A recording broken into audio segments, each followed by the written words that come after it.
네 번째가 관계에서 오는 영향력이 있습니다. 친한 사람의 부탁이나 얘기는 잘 들어줘요, 안 들어줘요? 잘 들어주죠? 그래서 관계에서 오는 힘이라는 게 뭐냐면, 리더들이 흔히 하는 착각들 중에 하나가 뭐냐면, 내가 리더니까 부하 직원들하고 별로 굳이 친하지 않아도 영향력이 생길 거라고 생각을 하는 겁니다. 근데 리더라고 할지라도 친한 사람 말을 더 잘 들어요. 그래서 리더는 가장 많이 해야 될 게 부하 직원 한 명 한 명하고 친해져야 돼요. 우리가 회식을 해서 일대다로 만나면 그게 그 부하 직원들하고 친해지는 계기라고 생각을 하거든요. 근데 회식이 친해질 수 있어요? 상사하고? 어때요? 우리 선생님들 회식 많이 하면 상사하고 친해집니까? 친해지지 않죠? 아부의 기술만 늘죠. 아이고 선배님 술 한잔 드시겠습니까? 돌아가면서 따라주고 가요. 미치죠? 나도 미치고 얘도 미치고 둘 다 미치죠? 그래서 회식이 친해지는 계기는 아니에요. 그렇다면 뭐가 친해지는 거예요? 개인적으로 일정 선이 넘지 않는 범위 내에서 개인적으로 친해지는 거예요. 그럼 개인적으로 상사하고 부하 직원하고 친해진다고 애인하고 뭐 잘 있었어 별 얘기 다 할 필요 없죠? 그냥 아주 사소한 개인적인 관심, 혹시라도 개인적인 고충이 있는가, 요 정도 선만 알면 돼요. 너무 사생활 깊게 알 필요도 없고요. 요즘에는요, 외모 칭찬 함부로 해서도 안 되잖아요? 사생활 깊이 들어가서도 안 되잖아요? 물어볼 필요도 없어요. 그냥 얼굴이 안 좋으면 얼굴이 되게 안 좋네. 요즘 무슨 일이 있어? 몸이 안 좋아? 그럼 빨리 병원 가야지. 그 사람을 이해하는 데에서 필요한 정보들. 그래서 관계를 구축을 해나가는 거죠. 그래서 친한 사람들의 말을 좀 더 잘 듣습니다.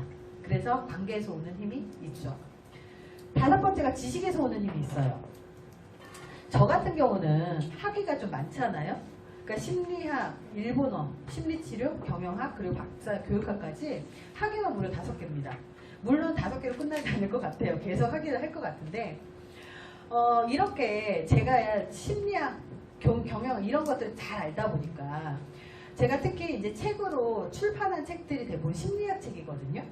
뭐 예민한 사람들이면 책, 분노조절 책, 뭐 여성 리더십 책, 지금 얼마 전에 탈구한 책은 뭐 귀차니즘 책이에요. 그리고 그 다음에 뭐 책도 지금 2권 더 계약돼 있고 출판원에도 이러다 보니까 사람들이 저한테 기대하는 게 있어요. 제가 딱 가면 명함이 지금이야 몇 개 없는데 감정 조절 코칭 연구소라는 명함을 딱 주잖아요. 그러면 모든 사람이 앉혀놓고 딱 뭐라고 얘기하냐면 저 감정 조절 안 되는데요? 에서부터 시작을 해요. 궁금한 거예요. 근데 제가 강의하는 것들이 단순히 그 한 영역만 국한되지 않아요. 리더십, 뭐 별별 게 다 있어요. 그러다 보니까 저한테 물어보는 것들이 점점 확장이 되면서 계속해서 물어보는 거예요. 근데 만약에 저한테 지식이 있는데 지식이 있는 사람이 편견을 갖고 내 개인적인 의견을 지식인 양 포장해서 얘기하면 그거 뭐예요? 비윤리적인 거예요. 지식을 갖고 있는 사람들은요, 객관적인 정보만을 갖고 있어야, 갖고 전달해야 되는 거지, 객관적인 정보가 아닌 정보를 지식인 양 포장하면 그거는 거짓인 겁니다. 지식에서 오는 힘은요, 그 지식을 알려줌으로써 생기는 획득하는 영향력인 거예요. 그래서 저는 영향력이 없다고 생각을 하면서 살아오거든요.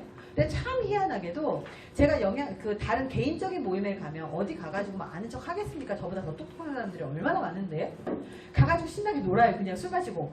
그럼에도 불구하고 이 사람 뭐 하는 사람이야? 그러면 좀 있다가 상담이 들어오기 시작합니다. 그게 뭐냐면 우리가 갖고 있는 지식에 대한 영향력이에요. 여기 계신 분들도 그런 것도 분명히 있을 거예요. 그것들이 지식에서 오는 영향력입니다. 그러면 회사 내에서도 지식에서 오는 영향력이 없을까요? 가장 중요한 건 회사에 직장에 있든 직장에 있지 않고 혼자 일을 하든 뭐가 됐던 지식에 대한 영향력, 즉 자기의 전문 영역을 확보하면요, 영향력은 생기게 돼 있어요. 회사에서도 내가 맡은 업무에 대해서 이 지식을 본인이 제대로 구축해서 회사 내에서 이것만큼은 나보다 더 아는 사람이 없어, 내가 최고로 잘 알고 있어, 그럼 어떻게 돼요? 그 분야에서 그 회사 내에서는 영향력이 가장 높은 사람인 거예요. 내가 어떤 영향력을 가질 것인가에 대해서 한번 생각을 해봐야 되는 거죠. 다 가질 수 있으면 참 좋겠지만 다 갖기는 참 어려운 것 같아요. 그래서 저도 영향력이 없다고 생각했을 때 제가 갖고 있었던 영향력이라고는 이 지식이었던 것 같아요. 처음에는. 그래서 공부 되게 많이 했습니다. 공부를 막 많이 하니까 이제 하나씩 하나씩 늘어가는데요. 이제는 사회생활도 많이 하니까 우리 부하 직원들도 많이 이렇게 많이 육성도 하고 해보니까 하나씩 하나씩 늘어나게 되더라고요. 그래도 완벽한 인간 있어요? 없어요? 없어요. 인간이 완벽해지지 않습니다. 원래. 그래서 이 중에서 어떤 영향력을 미칠 것인가를 한 번쯤은 고민해보시고 여기에서 어떤 영향력이 나한테 가장 적절할 것인가를 한번 생각을 해보시는 것도 좋아요. 그래서 이거는 반드시 기억하십시오. 영향력은 부하 직원한테만 영향력을 미치는 게 아니다. 동료나 상급자한테도 영향력을 미칠 수 있다. 그래서 상급자한테 미치는 영향력은 뭐라고 얘기해요? 팔로워십이라고 얘기합니다. 그 팔로워십까지 하려면 우리가 갖춰야 될 것들이 좀 많이 있죠.